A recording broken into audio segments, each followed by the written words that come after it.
In this video, I will be discussing the cross-cultural discourse that takes place between Eastern and Western cultures during global communication. Generally, Eastern culture is referred to as a collectivist culture, or of a social system that tends to not reflect values of individual freedom and/or equity.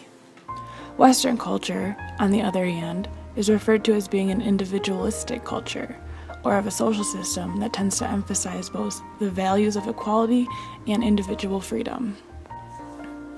Clearly, these two cultures are very different from one another, which is why it is important to understand cultural differences before cross-cultural communication can take place. For example, people from individualistic cultures tend to be more self-referent.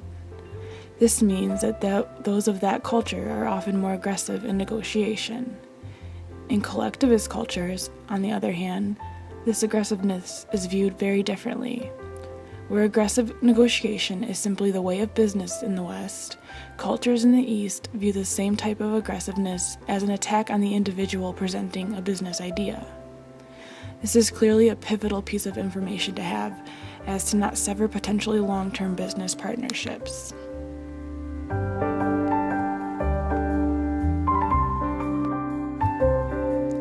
Furthermore, the idea of saving face is a very important concept to people of Eastern cultures.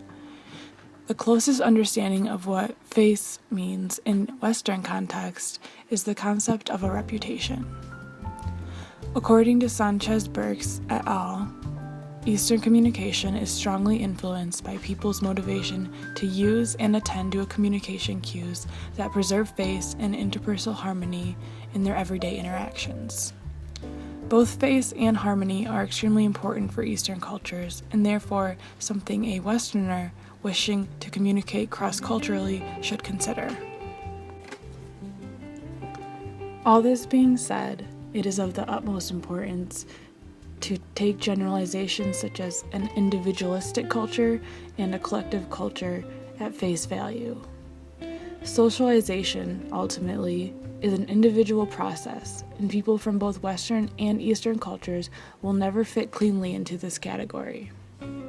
Although these generalizations of what culture is like in each hemisphere have their accuracies, the best plan of action when communicating cross-culturally is to educate yourself and then play to the individual you are communicating with.